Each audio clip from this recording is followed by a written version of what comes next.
سورۃ الاحزاب کی آیت نمبر 50 ہے جی، اس پر ہم نے بات کرنی ہے۔ اچھا، تو اس میں کیا کہنا کیا ہے اس میں؟ یہ جو اللہ جو اس آپ میں نے میں آیت نے پڑھی یہ ہے، ثابت کرنے کی کوشش کرنی ہے کہ رسول اللہ صلی اللہ تعالی علیہ وآلہ وصحبہ وبارک صلی اللہ وسلم کو صرف اور صرف مومنہ عورتوں سے نکاح کرنے کی اجازت تھی، آپ کو کسی بھی منافقہ عورت سے نکاح کرنے کی اجازت نہیں تھی۔ میں نے یہ ثابت کرنے کی کوشش کرنی ہے۔ اللہ یاری صاحب یہ کریں گے کہ میری دلیل کو غلط ثابت کریں گے، پھر اس کے ساتھ یہ ثابت کریں گے کہ رسول اللہ صلی اللہ تعالی علیہ وآلہ وصحابہ وبارک وسلم کو منافقہ عورتوں سے بھی نکاح کرنے کی اجازت تھی۔ یہ موضوع ہے۔ چلو کریں گے۔ نحمدہ ونصلی ونسلم علی رسولہ الکریم، اما بعد فاعوذ باللہ من الشیطان الرجیم، بسم اللہ الرحمن الرحیم۔ التی ہاجرنا معک، کہ رسول اللہ کہ اے نبی صلی اللہ تعالی علیہ وآلہ وصحبہ وبارک وسلم، آپ کو صرف ان عورتوں سے نکاح کرنے کی اجازت ہے جنہوں نے آپ کے ساتھ ہجرت کی۔ تو اس پر میں نے یہ تفسیر قمی سے اس کا جواب لینے کی کوشش کی، لیکن تفسیر قمی والے نے یہ تو لکھ دیا، یا ایھا النبی انا احللنا لک ازواجک اللاتی آتیت اجورہن وما ملکت یمینک مما آفاء اللہ علیک، یعنی من الغنیمت وبنات عمک وبنات عماتک الی قولہ وامرأۃ مؤمنۃ ان وہبت نفسہا للنبی، اور درمیان سے اور آگے وامرأۃ مؤمنۃ اس کا سبب نزول بتا دیا کہ ایک عورت حضور علیہ الصلوۃ والسلام کے پاس آئی اور اس نے عرض کیا کہ یا رسول اللہ صلی اللہ علیہ وسلم، کیا آپ کو میری ضرورت ہے کہ میں آپ سے نکاح کرنا چاہتی ہوں؟ اس پر حضرت سیدہ عائشہ صدیقہ رضی اللہ تعالیٰ عنہ نے فرمایا کہ تیری خرابی ہو، تو کیوں اپنے آپ کو مردوں کے سامنے ذلیل کر رہی ہے؟ تو اس تفسیر میں جو ہے یہ قمی صاحب نے اللہ تی ہاجرنا معک کے متعلق بالکل بات ہی نہیں کہی۔ اس کے متعلق یہ بھی نہیں کہا کہ اللہ تی ہاجرنا کا مطلب یہ ہے۔ تو اس کے متعلق پہلا تو میرا یہی سوال ہے کہ قمی صاحب نے پھر اس پر آگے یہ میرے پاس یہ ترمذی شریف کی حدیث پاک ہے، ہاں جی، تو اس پر پہلی تو یہ ہے کہ حضرت ام ہانی رضی اللہ تعالیٰ عنہ فرماتی ہیں، ترمذی شریف کی حدیث پاک ہے 32-14، کہ حضرت ام ہانی رضی اللہ تعالیٰ عنہ فرماتی ہیں کہ مجھے رسول اللہ صلی اللہ تعالیٰ علیہ وآلہ وسلم نے نکاح کا پیغام بھیجا تو میں نے معذرت کر لی۔ تو اس پر فرماتی ہیں فَعَذَرَنِي ثُمَّ أَنزَلَ اللَّهُ تعالیٰ، رسول اللہ صلی اللہ تعالیٰ علیہ وآلہ وسلم وسلم نے میری معذرت قبول فرما لی، یعنی کہ انہوں نے مجھ سے نکاح نہ کیا۔ پھر فرمایا اللہ تعالیٰ نے یہ فرمایا کہ جب یہ آیت نازل ہو گئی تو اس پر حضرت ام ہانی رضی اللہ تعالی عنہ فرماتی ہیں کہ حضور علیہ الصلوۃ والسلام کے لیے میں پھر بھی حلال نہ ہو سکی۔ قالت فلم اکن احل له لانی لم احجر، کہ میں نے رسول اللہ صلی اللہ تعالی علیہ وآلہ وسلم کے ساتھ ہجرت نہیں کی تھی، اس وجہ سے میں رسول اللہ صلی اللہ علیہ وسلم کے لیے حلال نہ ہو سکی۔ اس پر یہ ہے کہ جب ایک مومنہ عورت ہجرت نہ کرنے کی وجہ سے رسول اللہ صلی اللہ تعالی علیہ وآلہ وسلم کے نکاح کے لیے حلال نہ ہو سکی تو منافقہ عورت حلال کیسے ہو گئی؟ آگے ہے 32-15 ترمذی شریف کی حدیث پاک، اس پر حضرت عبداللہ بن عباس رضی اللہ تعالیٰ عنہ فرماتے ہیں نہی رسول اللہ صلی اللہ علیہ وسلم ان اصناف النساء، کہ مختلف عورتوں سے نکاح کرنے سے رسول اللہ صلی اللہ علیہ وسلم کو منع فرما دیا گیا۔ آگے فرماتے ہیں الا من ما کان من المؤمنات المہاجرات، مومنات المہاجرات کی حدیث پاک ہے۔ کہ رسول اللہ صلی اللہ علیہ وسلم کو صرف مہاجرہ مومنہ عورتوں سے نکاح کرنے کی اجازت تھی، اس کے علاوہ آپ کو اس عورتوں سے نکاح کرنے کی اجازت نہ تھی۔ پھر اس کے ساتھ اللہ تبارک و تعالیٰ نے یہ بھی فرمایا انی معاکا، کیا ہاجرنا معاکا، جنہوں نے آپ کے ساتھ ہجرت کی، آپ کے ساتھ ہجرت کی۔ اور شاید قمی صاحب نے اسی لیے ہاجرنا معاکا کا مطلب بیان نہیں کیا، کیونکہ اگر ہاجرنا معاکا کا معنی مومنہ کی کرتے ہیں تو پھر صاف ظاہر ہے کہ حضرت عائشہ صدیقہ اور حفصہ جو ہے وہ مہاجرہ تو ہیں، تو پھر انہیں مومنہ ماننا پڑے گا۔ اور اگر اللہ پناہ دے رسول علیہ السلام کے ساتھ جس نے ہجرت کی ہو اس کے ساتھ نکاح کرنا ہے، تو سبھی جانتے ہیں کہ رسول اللہ صلی اللہ علیہ وسلم کے ساتھ کسی بھی عورت نے ہجرت نہیں کی۔ جب رسول اللہ صلی اللہ علیہ وسلم کے ساتھ کسی عورت نے ہجرت کی نہیں، اللہ نے فرمایا اللہ کی ماں کا، جنہوں نے آپ کے ساتھ ہجرت کی ہے۔ اور پھر یہ بھی سب کو پتا ہے کہ ہجرت میں صرف دو ہی تھے، بے شک حضرت ابو بکر صدیق رضی اللہ تعالیٰ عنہ کو ساتھی نہ بھی مانے، پھر بھی قرآن پاک میں الفاظ تو یہی ہے اذہما فی الغار، کہ غار میں دو تھے، غار میں دو تھے۔ اور پھر آگے بھی یہ ہے اذ یقول لصاحبہ لا تحزن ان اللہ معنا، اللہ نے یہ بھی فرمایا کہ صاحبہ لا تحزن ان اللہ معنا، جس سے یہ بات واضح ہو گئی کہ رسول اللہ صلی اللہ علیہ وسلم کے ساتھ کوئی بھی عورت نہ تھی۔ پھر اللہ تبارک و تعالیٰ نے سورہ توبہ کی آیت نمبر تقریباً 50 ہے، اللہ نے فرمایا یحلفون باللہ انہم لمنکم، کہ یہ منافق لوگ آپ کے پاس آتے ہیں اور یہ کہتے ہیں کہ ہم تم ہی میں سے ہیں۔ اللہ نے فرمایا وما ہم منکم، کہ اے مومنوں ایمان والو منافقین قوم میں شامل نہیں ہیں۔ جب یہ منافقین جو ہیں یہ من المؤمنین نہیں ہو سکے تو پھر اس کے بعد یہ مع المؤمنین کیسے ہو سکتے ہیں؟ جب یہ مع المؤمنین نہیں ہے تو مع النبی کیسے ہو سکتے ہیں؟ جبکہ اللہ تبارک و تعالیٰ نے نکاح کرنے کے لیے یہ شرط لگائی ہے کہ اللہ کی ہاجرنا ماں کا، آپ نے انہی کے ساتھ نکاح کرنا ہے جنہوں نے آپ کے ساتھ ہجرت کی ہے۔ تو پھر جو آپ کے ساتھ ہجرت کرنے والے ہیں تو اس کا مطلب ہے کہ بات کیا نام ہے، یہ نہیں ہے کہ جنہوں نے بھاگتاً آپ کے ساتھ ہجرت کی، کیونکہ ماں کا لفظ قرآن پاک میں بھی استعمال ہوا ہے، ماں کا لفظ قرآن پاک میں بھی استعمال ہوا ہے۔ اللہ فرماتا ہے ان اللہ مع الصابرین، بہت مشہور رہتا ہے۔ اور پھر سورۃ العنکبوت کی آخری آیت اللہ فرماتا ہے ان اللہ مع المحسنین، کہ اللہ محسنین کے ساتھ ہے۔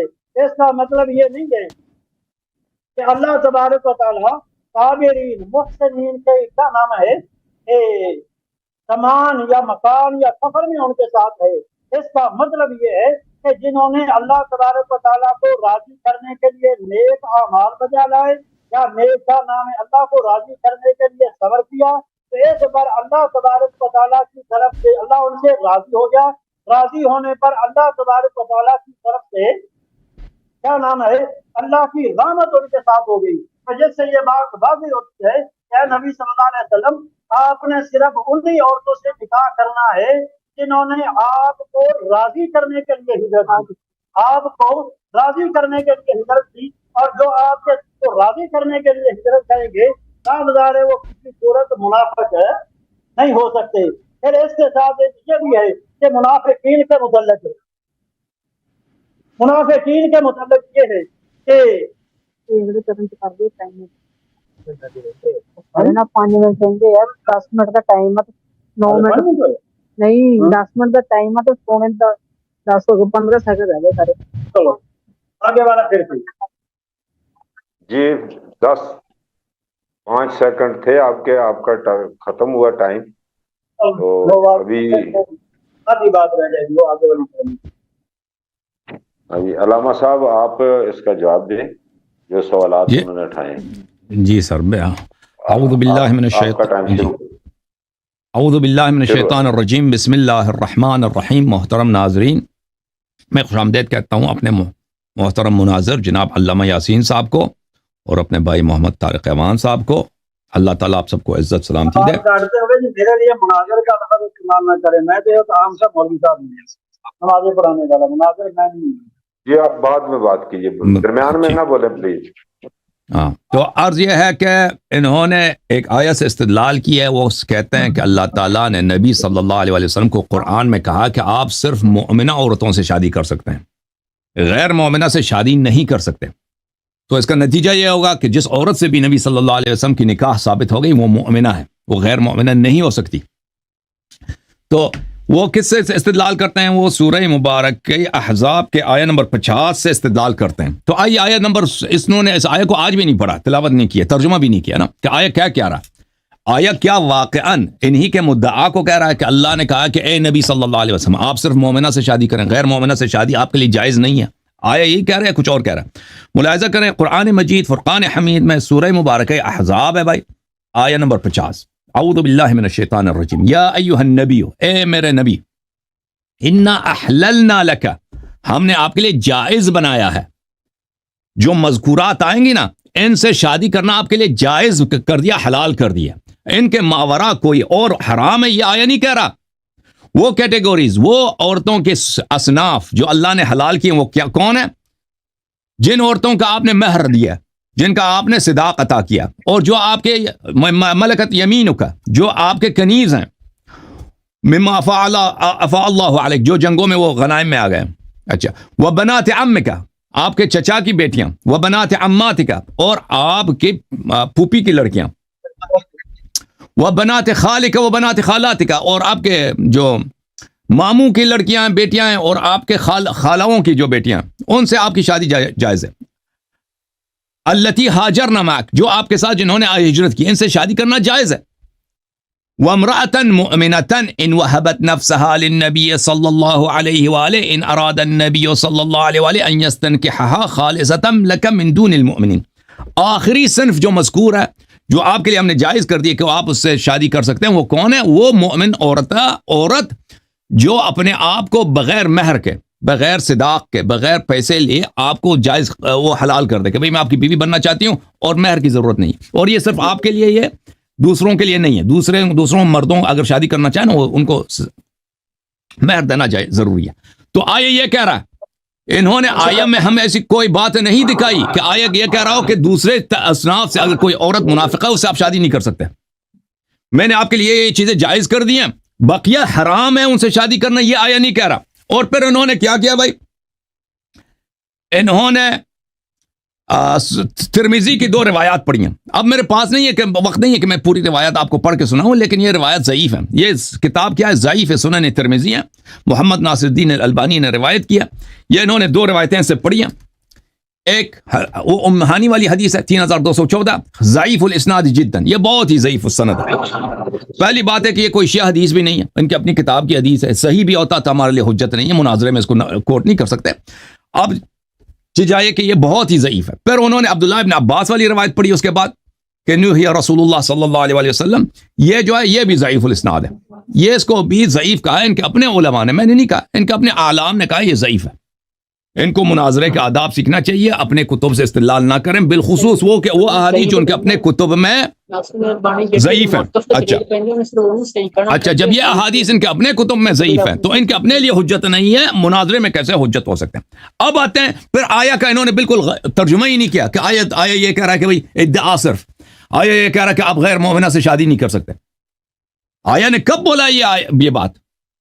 آپ کو یہ آیت ہمیں قرآن میں ایسی دکھائیں جس میں اللہ تعالیٰ نے کہا کہ غیر مومنہ سے آپ شادی نہیں کر سکتے. اچھا, جب یہ پتہ چلا میرے محترم ناظرین, میں آپ کو قرآن مجید میں سے بلکہ صحیح بخاری میں سے کچھ روایات دکھا دوں. یہ کتاب ہے صحیح بخاری, چاپ دار احیاء تراث العربی.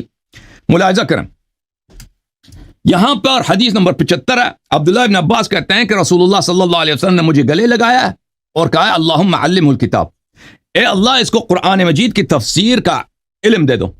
اچھا, عبداللہ ابن عباس آپ جانتے ہیں کہ اس کی جو علم ہے تفسیر میں صحابہ میں کافی وہ مشہور ہے کہ وہ صحابہ میں ان کا شمار ہوتا ہے جن کو علم تفسیر بہت آتا ہے. یہ تنویر المقباس من تفسیر ابن عباس ہے. یہ ملاحظہ کریں, یہ 1992 میں چھپی ہے. یہ آیے سورہ تحریم ہے. سورہ تحریم میں ضرب اللہ مثلا للذین کفروا امرأۃ نوح و امرأۃ لوط, کہ اللہ تعالیٰ نے کافر لوگوں کی شبیہ بتائی قرآن میں. کافر لوگوں کی شبیہ کون ہے؟ فرعون, نمرود ہے؟ نہیں, کافر لوگوں کی شبیہ کون ہے؟ یعنی کچھ کافر ہیں ان کی ایک شبیہ بھی ہے تاریخ میں.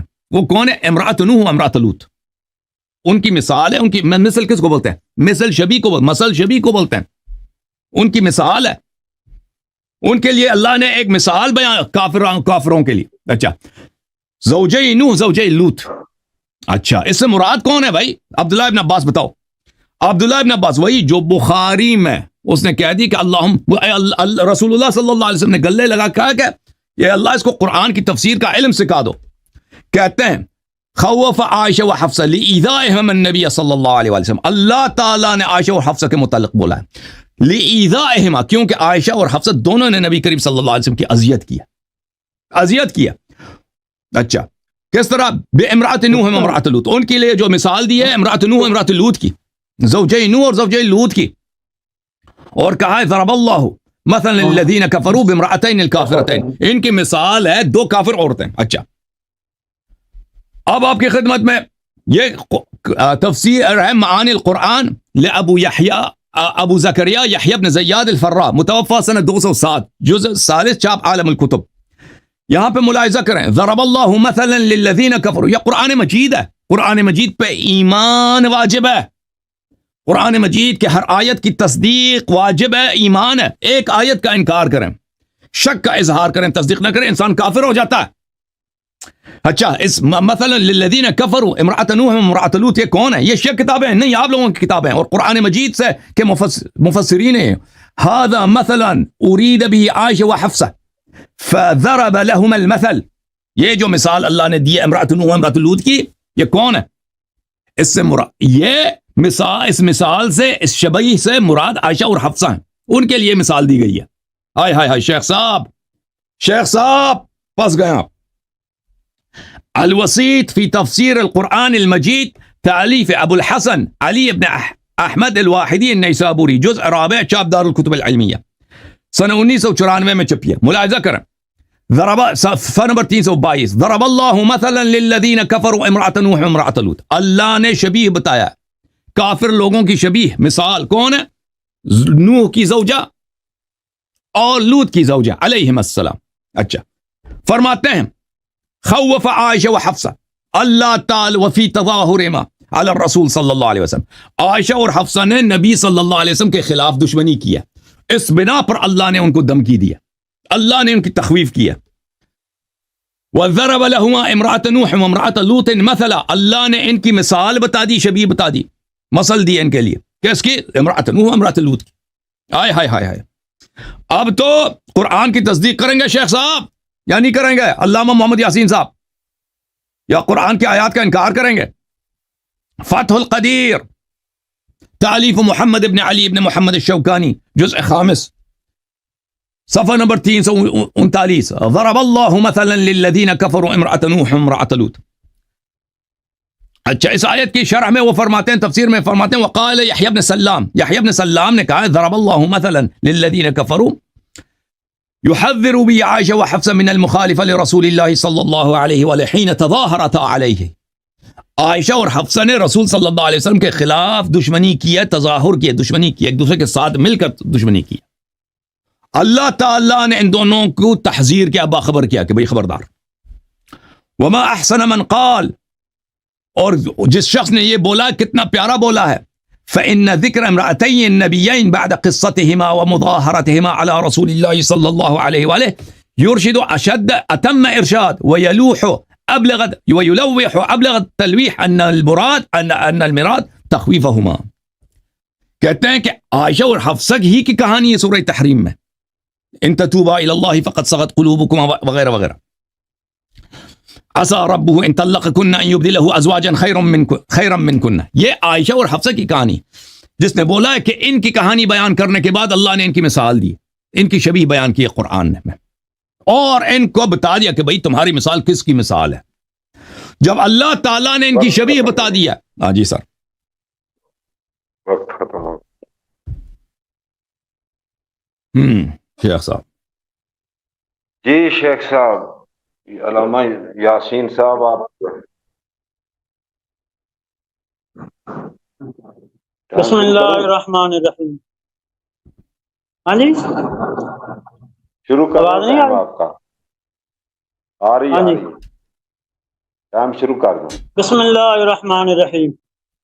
اصل میں میرا مقصد جو تھا نا وہ یہ تھا، اللہ تی ہاجرنا ماں کا، اس کی وضاحت ہونی چاہیے تھی کہ رسول اللہ صلی اللہ علیہ وسلم کے ساتھ ہجرت کرنے کا مطلب کیا ہے، کیونکہ آپ صلی اللہ علیہ وسلم کے ساتھ کوئی عورت بھی نہیں گئی تھی، اس کی وضاحت ہونی چاہیے تھی۔ پیچھے رہا تفسیر ابن عباس، تو اس کے متعلق بہرحال ہم دیکھ لیں گے کہ اس میں یہ کیا لکھا ہوا ہے۔ تو آگے بہرحال میں دوسری بات کرتا ہوں کہ منافقین جو ہیں وہ مومنین کے ساتھ کسی صورت بھی شامل نہیں ہوتے، جس میں ایک تو یہ بات ہے کہ سامعین یہ دیکھ رہے ہیں ہجرت کا نواں سال رجب کے مہینے میں غزوہ تبوک ہوا، یہ تفسیر ابن کثیر ہے جی۔ رجب کے مہینے میں غزوہ تبوک ہوا، اس کے بعد یہ آگے ہے عبداللہ بن ابی منافق کی وفات، اور جو رجب میں غزوہ تبوک ہوا تھا، اور آگے اس کی یہ لکھا ہوا ہے کہ عبداللہ بن ابی جو تھا یہ 9 ہجری شوال کے مہینے میں بیمار ہوا تھا، آگے ذیقعدہ کے مہینے میں فوت ہو گیا تھا۔ تو اس کے فوت ہونے پر اللہ تبارک و تعالیٰ نے منافقین کے لیے مسلمانوں کے احکامات ختم کر دیے تھے، کیونکہ اس کی موت پر اللہ تبارک و تعالیٰ نے یہ آیت نازل فرمائی تھی، استغفر لہم او لا تستغفر لہم، کہ اے نبی صلی اللہ علیہ وسلم آپ ان کے لیے بخشش مانگے نہ مانگے، 70 مرتبہ بھی بخشش مانگے، اللہ انہیں معاف نہیں کرے گا۔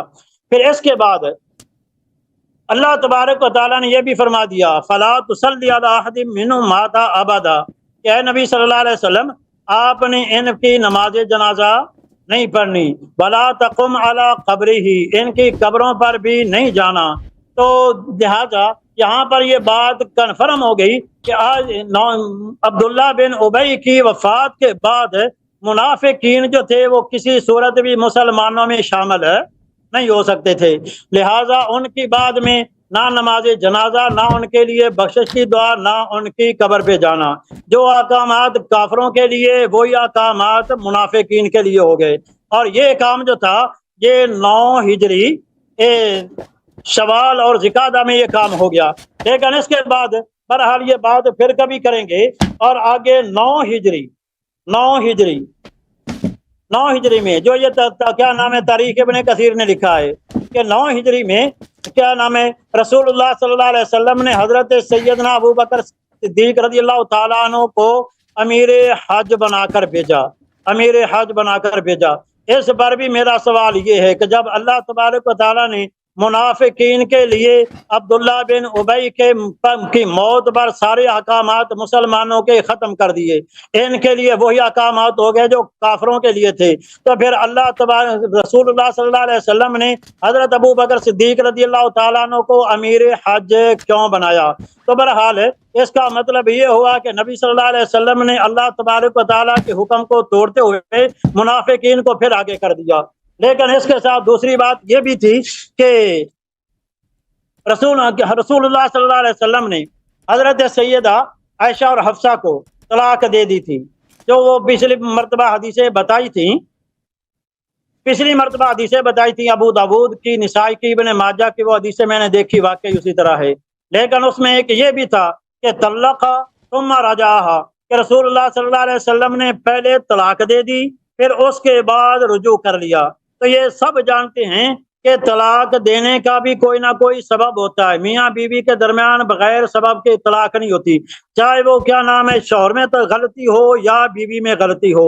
اس کے بعد جو رجوع ہوتا ہے تو رجوع بھی اس غلطی کا ازالہ کرنے پر ہوتا ہے، ایسا نہیں ہوتا کہ جناب غلطی بھی ہو گئی وہ بھی غلطی بھی اسی طرح رہے، رجوع بھی ہو جائے۔ تو پھر اس میں ایک یہ بھی ہے کہ جب اللہ تبارک و تعالیٰ نے یہ فرما دیا تھا کہ اللہ کی ہاجرنا ماں کا، اس کی وجہ تو مجھے باہر صورت چاہیے کہ رسول اللہ صلی اللہ علیہ وسلم کے ساتھ جب کسی عورت نے ہجرت نہیں کی پھر رسول اللہ صلی اللہ علیہ وسلم نے مہاجرہ عورتوں سے نکاح کیوں کیا؟ یا تو پھر یہ ہے کہ شاید اللہ تبارک و تعالیٰ کو پتہ نہیں چلا تھا، کیونکہ یہ تو کنفرم ہے نا کہ ہجرت کے بعد یہ آیت نازل ہوئی تھی، ہجرت کے بعد آیت نازل ہوئی تھی۔ تو جب اللہ تبارک و تعالیٰ نے یہ حکم دے دیا کہ جنہوں نے آپ کے ساتھ ہجرت کی، حالانکہ یہ بھی ہو سکتا تھا کہ اللہ فرما دیتا اللہ تی ہاجرنا مع المہاجرین، اللہ تی ہاجرنا مع المؤمنین، چلو اور نہ کوئی صحیح تو یہی ہو جاتا اللہ تی ہاجرنا معکم، تاکہ ان میں کچھ نہ کچھ جو تھا وہ جمع کا آ جاتا، مسلمان شامل ہو جاتے۔ لیکن اللہ تبارک و تعالیٰ نے واحد کی ضمیر استعمال فرمائی، اللہ تی ہاجرنا معکا، نبی صلی اللہ علیہ وسلم آپ نے صرف انہی عورتوں سے نکاح کرنا ہے جنہوں نے آپ کے ساتھ ہجرت کی، آپ کے ساتھ ہجرت کی۔ جب حضور علیہ الصلوۃ والسلام کے ساتھ تو کوئی عورت بھی نہیں تھی، تو کیا پھر اللہ بھول گیا تھا کہ جناب ان کے ساتھ تو کسی نے بھی ہجرت نہیں کی، اور میں حکم یہ دے رہا ہوں کہ جناب جس نے آپ کے ساتھ ہجرت کی ان سے نکاح کرنا ہے۔ بہرحال اس کی وجہ جو ہے وہ مجھے بہر صورت چاہیے۔ پھر اس کے بعد کیا نام ہے، طلاق دی، طلاق دینے کے بعد رجوع ہو گیا۔ تو رجوع کیوں ہوا تھا؟ طلاق تو دے دی، اس کے متعلق تو بات واضح ہے کہ وَإِذَا سَرَّ النَّبِيُّ إِلَىٰ بَعْضِ أَزْوَاجِهِ حَدِيثًا، یہ آیتیں نازل ہوئیں، یہ نازل ہونے پر رسول اللہ صلی اللہ علیہ وسلم پریشان ہو گئے، پریشانی میں آ کر آپ نے طلاق دے دی، یہ بات کنفرم ہو گئی۔ پھر اس کے بعد یہ پکی بات ہے کہ غلطی کا ازالہ ہو تو رجوع ہوتا ہے، ورنہ رجوع نہیں ہوتا۔ پھر اس کے بعد یہ کہ اللہ تبارک و تعالیٰ نے سورۃ الاحزاب کی آیت نمبر 52، آیت نمبر 52 میں یہ فرما دیا لا یحل لک النساء من بعد، اے نبی صلی اللہ علیہ وسلم اب اس کے واقعے کے بعد اب کسی بھی عورت سے آپ کو نکاح کرنے کی اجازت نہیں ہے۔ پہلے یہ فرمایا تھا کہ آپ جس عورت سے چاہے نکاح کریں، لیکن جناب اللہ تبارک و تعالیٰ نے یہاں پر یہ فرمایا لا یحل لک النساء، سورۃ الاحزاب آیت نمبر 52۔ اللہ نے فرمایا کہ اب اور عورتیں آپ کے لیے حلال نہیں رہیں، آپ کسی اور عورت سے نکاح نہیں کر سکتے۔ آگے فرمایا ولا ان تبدل بہن من ازواج، اے نبی صلی اللہ علیہ وسلم اب آپ اپنی بیویوں کو تبدیل بھی نہیں کر سکتے، یہ بھی نہیں کر سکتے کہ کیا جب کہ آپ ان میں سے کسی کو طلاق دے کر کسی اور کو لے آئیں۔ اور آگے یہ بھی فرما دیا ولو اعجبک حسنہن، کہ چاہے آپ کو ولو اعجبک حسنہن، چاہے اس کے بدلے آپ کو بڑی خوبصورت بیوی ملے، پھر بھی آپ انہیں تبدیل نہیں کر سکتے۔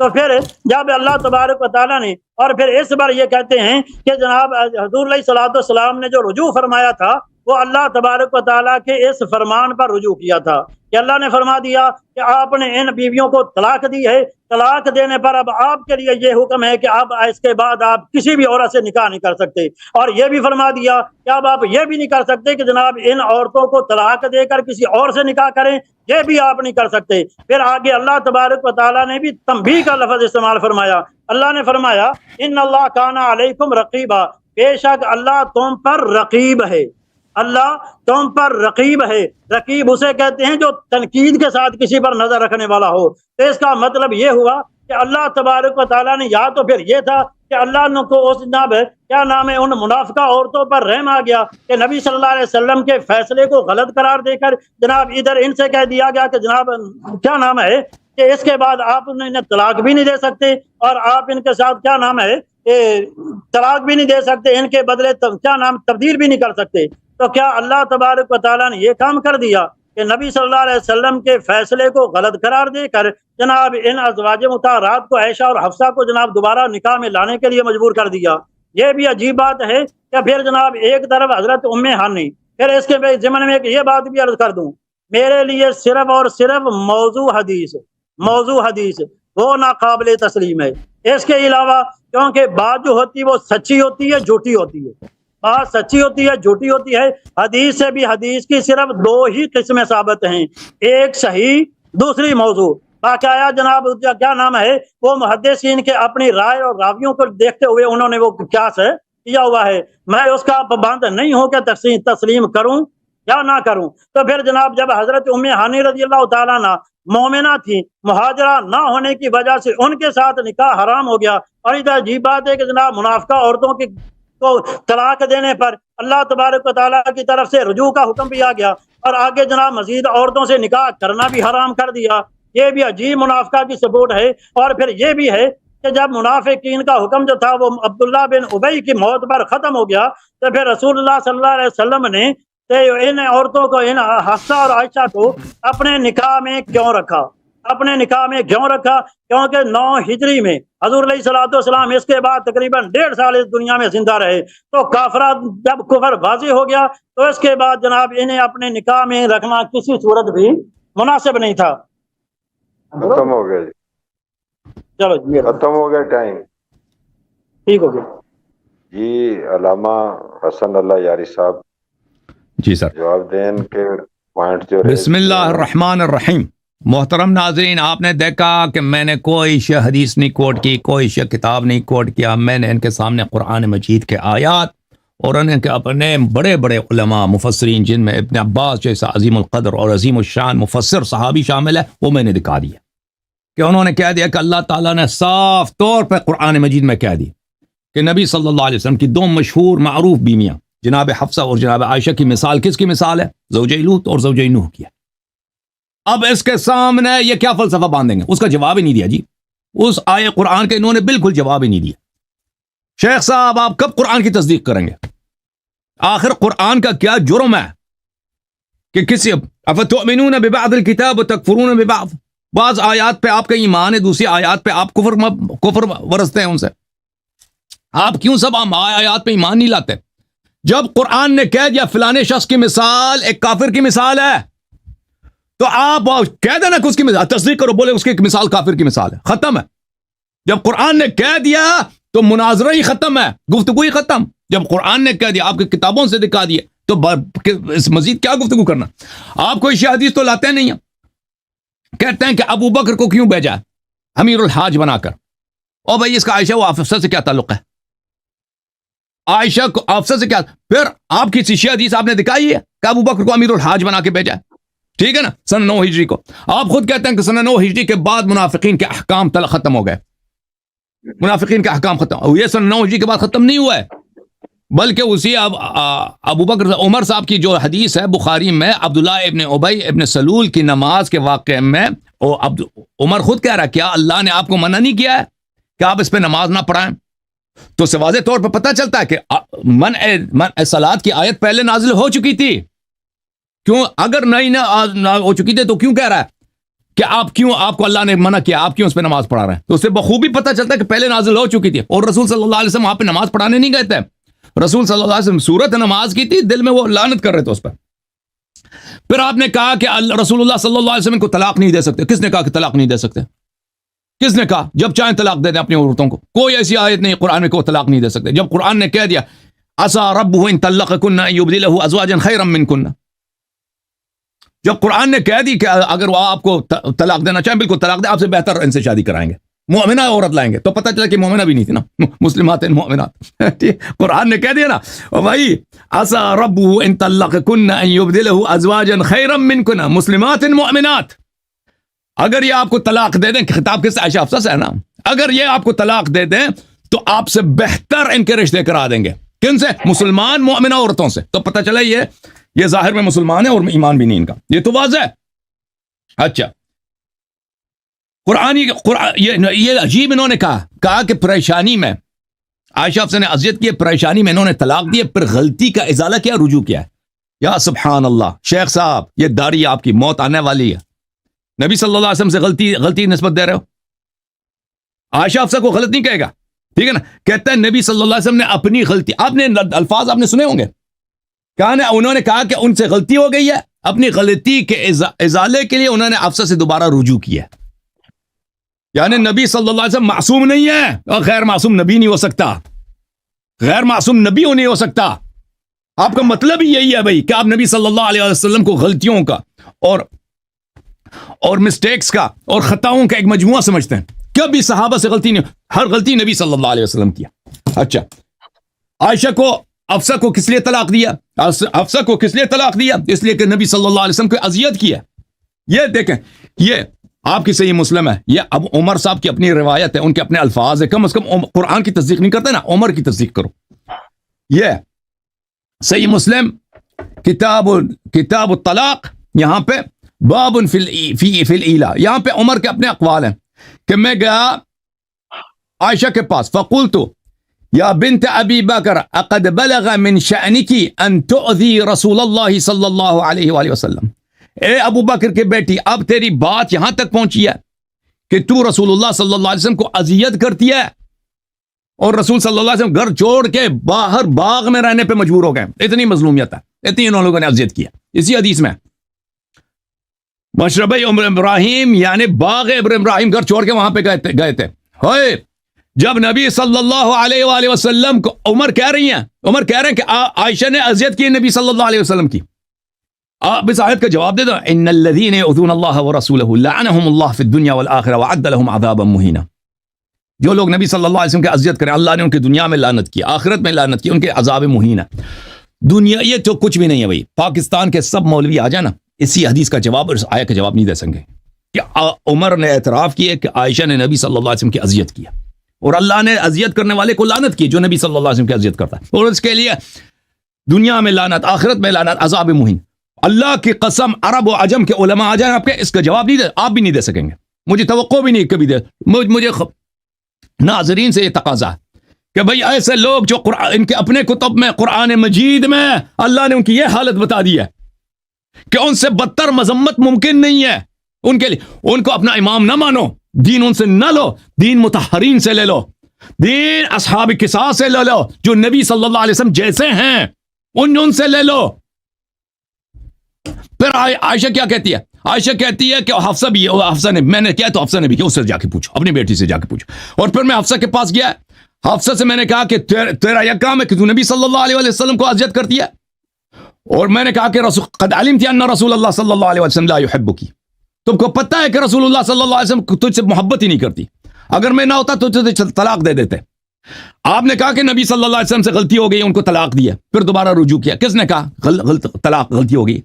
جب اللہ نے قرآن میں کہہ دیا ان طلقکن یبدلہ ازواجا خیرا منکن, اللہ نے نبی صلی اللہ علیہ وسلم کے ہاتھ میں رکھا ہے کہ جب چاہے طلاق دے دیں. اس کو آپ غلطی کہہ رہے ہیں؟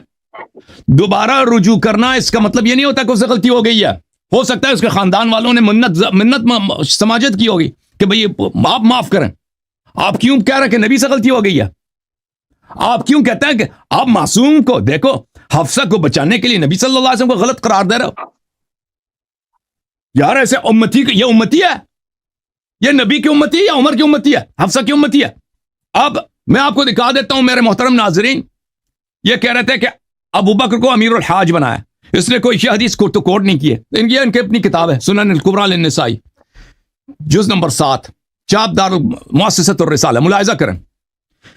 جب سورہ یہ صفحہ نمبر کون سا ہے؟ صفحہ نمبر 435 ہے.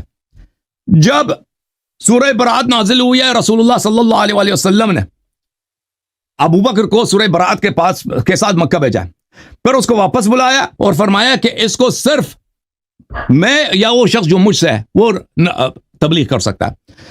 پھر علی علیہ السلام کو دیا. پھر اگلا جو حدیث ہے, حدیث 8407, رسول اللہ علی علیہ السلام سے روایت ہے کہ رسول اللہ صلی اللہ علیہ وسلم نے سورہ برات کے ساتھ ابو بکر کو مکے کے لیے بھیجا, ثم اتبعه بعلی, پھر علی علیہ السلام کو اس کے پیچھے بھیجا. خذ الکتاب فامض به الى اہل مکہ, کتاب ابو بکر سے لے لو, سورہ برات لے لو اور تو مکے میں جا کے پڑھ. آیت سناؤ. فلحقته فاخذت الكتاب منه فانصرف ابو بکر وهو كئيب, میں گیا ہوں ابو بکر سے ملا ہوں, میں نے اب سورہ قرآن سورہ برات ابو بکر سے لیا ہے, ابو بکر واپس پلٹ گیا. ابو بکر حج پہ گیا ہی نہیں ہے بھائی, ابو بکر راستے سے واپس آیا, وہ کئیب, اور وہ بہت غمزدہ تھا. اور رسول صلی اللہ علیہ وآلہ وسلم نے جس شخص کو اس لائق نہیں سمجھا کہ مشرکین کے لیے مکے میں جا کر قرآن کی 2-3 آیت پڑھ کے سنائے, اس سے اس کو عزل کر دیا نا. العزل للرجال کا طلاق فی النساء, عزل بے عزتی ہوتی ہے, توہین ہوتا ہے بھائی, توہین ہے. آپ کو اگر جس مسجد میں پیش امام ہے نا, وہاں سے آپ کو نکالا جائے, آپ کہیں گے میری بے عزتی ہوئی ہے, مسجد سے مجھے نکالا گیا ہے میری پوزیشن سے. العزل فی الرجال کا طلاق فی النساء, رسول صلی اللہ علیہ وسلم نے اپنے فعل سے دکھا دیا کہ ابو بکر رسول صلی اللہ علیہ وسلم کے امین نہیں ہیں. مشرکین کے لیے بھی قرآن پڑھنے کے لیے ان پہ اعتبار نہیں ہے, مشرک کے لیے قرآن نہیں سنا سکتے بھائی. اور وہ واپس آ گیا, قال یا رسول اللہ, آ کے پوچھا کہ میرے متعلق آیات نازل ہوئی ہے, آیات نازل ہوئی ہے. کہا نہیں, اللہ کی جانب سے, کہ یا میں آیات کی تبلیغ کروں یا ایک شخص جو مجھ سے ہو. اچھا, اب آپ کی خدمت میں عرض کریں کہ قرآن مجید سورہ توبہ میں فرمایا یحذر المنافقون ان تنزل علیہم سورۃ تنبئہم فیما قلوبہم. ابو بکر نے ان کی اپنی کتاب میں ہے نا ڈر گیا تھا کہ میرے متعلق آیات نازل ہوئی. یہ کس کی مثال کس کی ہے کس کی خصلت ہے؟ سورہ توبہ آیت نمبر 64 یحذر المنافقون ان تنزل علیہم سورۃ تنبئہم بما فی قلوبہم. جی سر ختم ہو گیا ٹائم جی. جی سر آپ مزید کتنا ہے بھائی مزید کتنا ہے؟ یہ ابھی آخری ایک یہ اور آگے ایک اور ٹرم ایک یہ اور آگے وہ مولوی خادم حسین صاحب بھی منتظر ہے نا خادم حسین صاحب بھی منتظر ہیں. جی آپ مولانا پہلی بات تو یہ ہے جی آخری ٹرن ہے اس میں آپ نا اپنا کنکلوڈ بھی کریں اور جو انہوں نے سوال اٹھائے ان کا جواب دیں. پہلی بات تو یہ ہے جی کہ بے شک اسے رپیٹ کر کے سن لینا. میں نے یہ لفظ نہیں بولا کہ معاذ اللہ رسول اللہ صلی اللہ علیہ وسلم سے غلطی ہوئی تھی. میں نے یہ لفظ بولے تھے کہ طلاق غلطی کی وجہ سے ہوتی ہے چاہے شوہر کی طرف سے ہو یا بیوی کی طرف سے ہو. میں نے یہ ایک عام مثال دی تھی. بے شک پیچھے سے رپیٹ کر کے یہ سن بھی لینا. جھوٹا الزام کسی پہ نہیں لگانا چاہیے. پھر اس کے بعد یہ بھی ہے کہ میرا اصل سوال یہ چل رہا ہے کہ جناب اللہ کی حاضرنا ماکا کا مطلب کیا ہے؟ آپ اس طرف نہیں جا رہے. پھر اس کے بعد جو ضرب اللہ مثلا للذین کفروا امرأۃ نوح وامرأۃ لوط، تو اس میں یہ ہے کہ یہ صرف مثال دی گئی ہے. حقیقت میں جو تفسیر ابن عباس میں لکھا ہوا ہے کہ اس کی صرف مثال دی گئی ہے. نبی کی بیویاں ایسی نہیں ہوتی، نبی کی بیوی ایسی نہیں ہے. یہ صرف ایک مثال دینے کے لیے یہ بات کی گئی ہے. اگر ادھر جانا ہے تو تفسیر ابن عباس میں ایک بات تو آپ آدھی پڑھتے ہیں. دوسرے نمبر پر یہ بھی ہے کہ آپ نے وہ مسلم شریف کی حدیث پاک کھولی اور ادھر ہم نے بھی کھول لی ہے. حسن اللہ یاری صاحب اس میں آپ نے 100% جھوٹ بولا ہے کس میں؟ مسلم شریف کی حدیث کے متعلق. یہی حدیث کا نمبر بتائیں. باب فی الإیلاء و اعتزال النساء و تخیرہن و قولہ تعالی و ان تظاہر علیہ التحریم. یہ باب اسی حدیث میں لکھا ہوا ہے کہ نبی صلی اللہ علیہ وسلم جو آپ نے ابھی کتاب پڑھی تھی اسی ٹرم میں اسی میں لکھا ہوا ہے کہ نبی صلی اللہ علیہ وسلم نے طلاق نہیں دی تھی. اگر اس حدیث کی طرف آئیں یعنی صاحب جھوٹ نہیں بولنا چاہیے، جھوٹ نہیں بولنا چاہیے. اب یہی حدیث ہے صرف آپ دیکھیں یہ جو آپ نے پڑھی ہے یہ صرف شروع کی ہے. آگے صرف یہ ایک پیج ہم کھول رہے ہیں. یہی حدیث یہاں پہ پوری ہو رہی ہے. اب یہ حدیث جو ہے یہ میرا بیٹا آپ کو پڑھ کر سناتا ہے کیونکہ مجھ سے یہ ٹھیک طرح پڑھی نہیں جائے گی. كانت عائشة بنت أبي بكر وحفصة تظاهران على سائر نساء النبي صلی اللہ علیہ وسلم.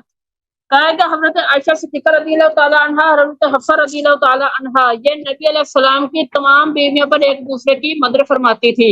فقلت یا رسول اللہ صلی اللہ علیہ وسلم، تو میں نے عرض کی اے اللہ کے رسول اطلقتہن، کیا آپ نے ان کو طلاق دے دی ہے؟ قال، نبی علیہ السلام نے فرمایا لا، میں نے ان کو طلاق نہیں دی. قلت، میں نے کہا یا رسول اللہ، اے اللہ کے رسول، انی دخلت المسجد والمسلمون ینقطون بالحصا، کہ میں مسجد میں داخل ہوا اور میں نے دیکھا کہ لوگ زمین پر کنکریاں مار رہے تھے. وَيَقُولُونَ، اور وہ کہہ رہے تھے طلق رسول اللہ صلی اللہ علیہ وسلم نساءہ، کہ نبی علیہ السلام نے اپنی بیویوں کو طلاق دے دی ہے. فَأَنزِلُوا فَأُخْبِرُهُمْ أَنَّكَ لَمْ تُطَلِّقْهُنَّ، کہ اے محبوب اگر آپ اجازت دیں تو میں ان کو بتا دوں کہ آپ نے ان کو طلاق نہیں دی.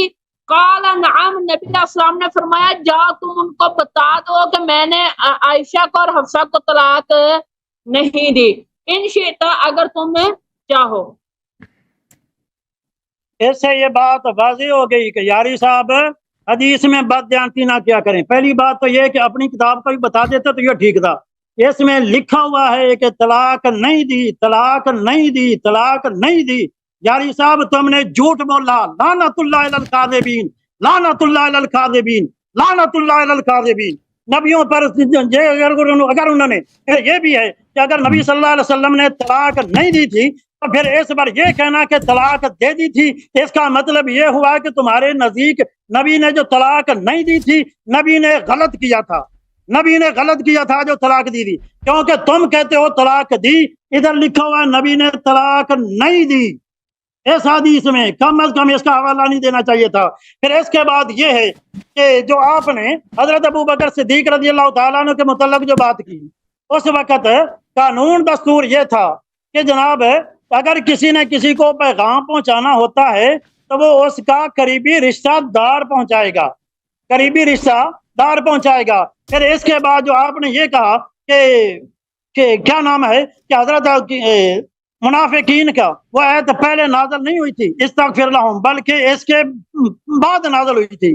وہ اس طرح کہ حضرت سیدنا عمر فاروق رضی اللہ تعالیٰ عنہ نے فرمایا تھا، اب وہ حدیث دوبارہ پڑھ لینا کہ حضرت سیدنا عمر فاروق رضی اللہ تعالیٰ عنہ نے فرمایا، عرض کیا تھا کہ یا رسول اللہ صلی اللہ علیہ وسلم، اس آدمی نے کسی موقع پر بھی اچھا برتاؤ نہیں کیا، لہٰذا آپ اس کی نماز جنازہ نہ پڑھائیں۔ اس پر آپ حضور علیہ الصلوۃ والسلام نے فرمایا کہ مجھے اللہ نے اس کی نماز جنازہ پڑھانے کا اختیار دیا ہے، ابھی تک منع نہیں فرمایا۔ پھر اس کے بعد جب حضور علیہ الصلوۃ والسلام نے نماز جنازہ پڑھا لی، سب کچھ ہو گیا، اس کے بعد پھر حضور علیہ الصلوۃ والسلام نے کیا نام ہے بخشش کی دعا اس کے لیے مانگی۔ اس پر اللہ کی طرف سے یہ آ گیا کہ جناب آپ اس کے لیے 70 مرتبہ بھی بخشش مانگے تو نہیں، کیا نام ہے، میں اسے معاف نہیں کروں گا۔ اس کے بعد حضور علیہ الصلوۃ والسلام نے یہ فرمایا کہ میں 70 مرتبہ سے زیادہ اس کے لیے بخشش کی دعا کروں گا، شاید اس منافق کی معافی ہو جائے۔ پھر اللہ تبارک و تعالیٰ کی طرف سے سورۃ المنافقون کی آیت آ گئی، سواء علیہم استغفرت لہم ام لم تستغفر لہم، محبوب آپ اس کے لیے بخشش کی دعا کریں نہ کریں، انہیں کسی صورت بھی معافی نہیں ہوگی۔ تو یہ جو ہے آیتیں عبداللہ بن ابی کی موت کے بعد نازل ہوئی تھی، پہلے نہیں نازل ہوئی تھی۔ اس سے یہ بات واضح ہو گئی کہ منافقین کے لیے مسلمانوں کے احکامات عبداللہ بن ابی کی موت پر ختم ہو گئے تھے۔ یہ آپ غلط کہتے ہیں کہ یہ آیتیں پہلے نازل ہوئی تھی، عبداللہ بن ابی کی موت کے بعد نازل ہوئی تھی، یہ بخاری میں بھی پڑھ کر دیکھ لینا۔ پھر اس کے بعد جب منافقین کے لیے کافروں کا حکم آ گیا کہ آپ ان کے لیے بخشش کی دعا کریں نہ کریں، اللہ انہیں معاف نہیں کیا جائے گا، آپ ان کی نماز جنازہ نہ پڑھیں، ان کی قبروں پر نہ جائیں، تو پھر بتائیے کہ یہ جناب اگر حضور علیہ الصلوۃ والسلام نے پھر بھی وہ کام کیا تو پھر اس کا مطلب یہ ہوا کہ اللہ نے منع فرما دیا تھا، تو اس پر حضور علیہ الصلوۃ والسلام نے اللہ کی نافرمانی کرتے ہوئے کہ جناب اس کی نماز جنازہ بھی پڑھا دی اور پھر جناب اس کے لیے بخشش کی دعا بھی کر دی، اس کی قبر پہ بھی پھر چلے گئے ہوں گے۔ صاف ظاہر ہے کہ جب اللہ نے منع فرمانے کے باوجود یہ سب کچھ ہو رہا تھا، تو آپ خود بتائیں کہ جو اللہ کے حکم پر عمل نہ کرے وہ مسلمان ہوتا ہے یا کافر ہوتا ہے؟ اللہ نے فرمایا ان کے لیے بخشش کی دعا نہیں کرنی، نبی نے کی، اللہ کی نافرمانی کی۔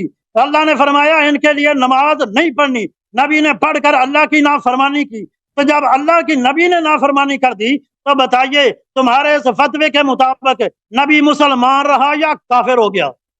نبی مسلمان رہا یا کافر ہو گیا؟ تمہارے اپنے ہی فتوے ادھر جاتے ہیں کہ جناب تمہارے نزدیک اللہ پناہ دے نبی کافر تھے، تمہارے یہ اپنے فتوے ادھر جاتے ہیں۔ ابھی ٹائم ہے مولانا، بات کریں؟ نہیں بس میری بات بس ہوگی، میں نے مزید بات نہیں کرنی۔ چلیں جی، آپ نے 7 منٹ 55 سیکنڈ بات کی ہے جی علامہ صاحب۔ بسم اللہ الرحمن الرحیم۔ محترم ناظرین، یہ علامہ صاحب خود جھوٹ کہہ رہے ہیں اور ان کو عوام فریبی اور جھوٹ بولنے سے ان کو کوئی ڈر نہیں ہے۔ بھائی میں نے کب بولا ہے کہ مسلم کے حدیث میں یہ لکھا تھا کہ نبی صلی اللہ علیہ وسلم نے عائشہ حفصہ کو طلاق دی ہے؟ کیا مجھے آپ کہہ رہے ہیں کہ لعنت اللہ علی المکذبین علی الکاذبین، کہ آپ نے جھوٹ بولا ہے؟ میں نے کب بولا ہے کہ اس حدیث میں لکھا ہے کہ نبی صلی اللہ علیہ وسلم نے طلاق دی ہے؟ میں نے حدیث پڑھی ہے، ترجمہ کیا ہے، اس میں یہ لکھا تھا کہ عمر نے عائشہ سے کہا کہ نبی صلی اللہ علیہ وسلم کو تم لوگوں نے اذیت کی ہے۔ عائشہ سے کہتا ہے، پھر حفصہ سے کہتا ہے، اور نبی صلی اللہ علیہ وسلم اپنے گھر چھوڑ کے مشربہ ام ابراہیم میں گئے۔ یہ سب پورا موجود ہے، لیکن حدیث 2 صفحوں کا ہے۔ میں پورا، میرے پاس اتنا وقت نہیں تھا کہ میں پورا پڑھ کے سنا لیتا۔ میں نے کبھی ادعا نہیں کیا کہ اس حدیث میں لکھا ہے کہ نبی صلی اللہ علیہ وسلم نے… اب بھائی چپ کرو پلیز، چپ کرو، چپ کرو۔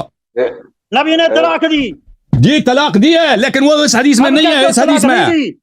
طلاق دی ہے، پچھلے دفعے بھی دکھا دیا بھائی، پچھلے حفصہ کو طلاق دی ہے، لیکن وہ میں نے کب بولا اس مسلم کے حدیث میں؟ وہ اس حدیث میں پچھلے ہفتے بھی آپ کو دکھا دی ہے، آپ کہہ رہے تھے کہ طلاق نہیں دیا۔ آپ نے خود ابھی شروع اسی مناظرے کے شروع میں کہا کہ آپ نے جو حدیث سنن ابی داؤد سے پڑھی ہے وہ صحیح پڑھی ہے، ایسے ہی لکھا ہے. آپ نے خود بولا، کیوں جھوٹ بولتے ہو؟ یہ سنن ابی داؤد، یہ کتاب الطلاق، یہ حدیث نمبر 2283 عن ابن عباس عن عمر، اور یہ حدیث صحیح ہے. ان رسول اللہ صلی اللہ علیہ وسلم طلق حفصہ ثم راجعها، کہ رسول اللہ صلی اللہ علیہ وسلم نے حفصہ کو طلاق دیا. یہ مختلف حدیث ہے اور یہ حدیث صحیح بھی ہے. میں نے پچھلے ہفتے دکھا دیا تھا، صحیح ہے. سنن ترمذی البانی کے اس نے کہا یہ حدیث صحیح ہے کہ رسول اللہ صلی اللہ علیہ وسلم نے حفصہ کو طلاق دی تھی. آپ کہہ رہے ہیں وہ دوسرا واقعہ ہے، دو واقعہ کو نہ ملا. وہ اس طرح تو نہیں ہے کہ اگر ایک واقعے میں طلاق نہیں، دوسرے میں طلاق نہیں، دوسرے میں طلاق دی ہے تو وہ غلط ہے. ہو سکتا ہے انسان ایک جھگڑے میں طلاق نہ دے، دوسرے جھگڑے میں طلاق دے دے، ٹھیک ہے نا. تو یہ دو مختلف احادیث ہیں. یہ آپ کی نہایت بے ادبی اور تجاہل اور عوام فریبی ہے کہ یہاں پہ آ کے آپ کہتے ہیں کہ لعنت اللہ علی الکاذبین، حالانکہ میں نے جھوٹ نہیں بولا، آپ ہیں جس نے سوالات کا جواب نہیں دیا. جب عمر صاحب کہہ رہے ہیں عائشہ سے کہ تم رسول اللہ صلی اللہ علیہ وسلم کا اذیت کرتی ہو، حفصہ سے کہتے ہیں کہ آپ رسول اللہ صلی اللہ علیہ وسلم کی تم لوگوں نے اذیت کیا، تو عمر صاحب جھوٹ کہہ رہے تھے یا سچ کہہ رہے تھے؟ اگر جھوٹ کہہ رہے تھے تو تمہارا مذہب باطل ہے، جھوٹے کو آپ نے امام بنا دیا. اگر سچ کہہ رہے تھے تو پھر بھی تمہارا مذہب باطل ہے، کیونکہ عائشہ حفصہ اس لحاظ سے ان الذین یؤذون اللہ ورسولہ لعنهم اللہ فی الدنیا والآخرہ وأعد لهم عذابا مہینا ہے. اچھا، آیت کے متعلق آپ نے کہہ دیا کہ مثال دی گئی ہے، ہم بھی یہی کہہ رہے ہیں مثال دی گئی ہے. ضرب اللہ مثلا للذین کفروا امرأۃ نوح وامرأۃ لوط، مثال دی گئی. جی بالکل مثال. کس کے لیے مثال دی گئی ہے؟ کس کی مثال ہے؟ زوجی نوح کس کی شبیہ ہے؟ زوجی لوط کس کی شبیہ ہے؟ ابن عباس کیا کہہ رہے ہیں؟ کہہ رہے ہیں کہ یہ عائشہ اور حفصہ کی شبیہ ہیں. قرآن نے بتایا. آپ کہہ رہے ہیں کہ اس میں یہ ہے کہ انہوں نے خیانت نہیں کیا. عبداللہ ابن عباس اس آیہ یہ ہے فخانتاہما، ان دونوں عورتوں نے اپنے شوہر سے خیانت کیا. وہ کہہ رہے ہیں یہ خیانت جو ہے خیانت زنا نہیں ہے. عبداللہ ابن عباس وہ زوجی لوط کے لیے کہہ رہے ہیں کہ انہوں نے خیانت سے مراد، غداری سے مراد زنا نہیں ہے، کہ یہ لوگ اپنے شوہر کے علاوہ دوسروں سے زنا کراتی، اس طرح نہیں ہے. تو ہم نے کب کہا؟ ہم نے کب عائشہ حفصہ کے متعلق یہ بولا ہے کہ بھئی عبداللہ ابن عباس کہہ رہے ہیں کہ زوجی لوط نے زنا نہیں کرایا؟ ہم ان کے متعلق کبھی کم نے بولا ہے کہ زوجی لوط انہوں نے زنا کیا؟ کیا آپ اس کی بات کو ہمارے لیے پلٹا رہے ہیں؟ جو اصل بات ہے، ہم نہیں کہتے زوجی نوح اور زوجی لوط زانیہ تھیں. ہمارا موقف یہ، وہ کافرہ تھیں، دشمن رسول تھے، اذیت کرتے تھے اپنے شوہروں کو، منافقہ تھیں. اور ان کی مثال کس کی مثال ہے اس امت میں؟ ہاں بتایا نا، قرآن نے واضح کہہ دیا، مفسرین نے کہہ دیا کہ عائشہ و حفصہ. اب قرآن پہ آپ تصدیق نہیں کرتے، اس میں میرا کیا قصور ہے؟